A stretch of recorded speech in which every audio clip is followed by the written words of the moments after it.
پیارے بچوں، آج کی کہانی کا نام ہے کچھوا اور خرگوش کی دوستی۔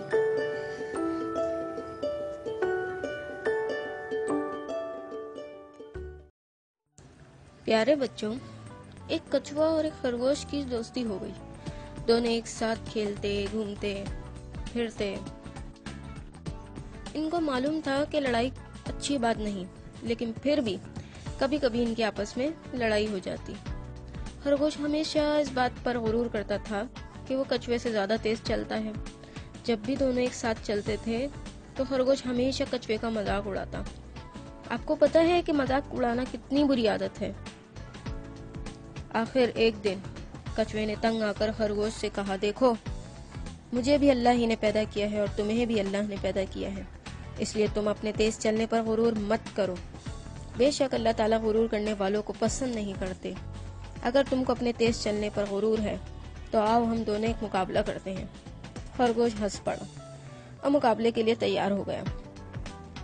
مقابلہ شروع ہوتے ہی خرگوش تیزی سے آگے کی طرف بھاگا۔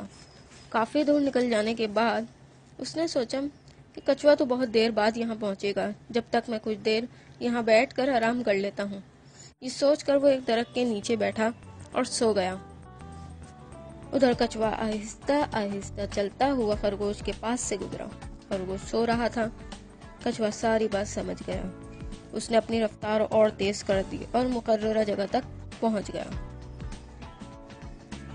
اب خرگوش اپنی نیند سے بیدار ہوا اور اس نے پیچھے مڑ کر دیکھا اور دل ہی دل میں ہنس پڑا اور یہ سوچ رہا تھا کہ شاید کچھوا ابھی تک نہیں پہنچا۔ لیکن جب وہ مقررہ جگہ تک پہنچا تو اس نے دیکھا کہ کچھوا تو پہلے سے موجود ہے۔ خرگوش بہت شرمندہ ہوا اور پھر اس نے غرور کرنے سے توبہ کر لی۔ اب کچھوے سے بھی معافی مانگ لی۔ کچھوے نے اسے معاف کر دیا اور یوں ان دونوں میں دوبارہ دوستی ہو گئی۔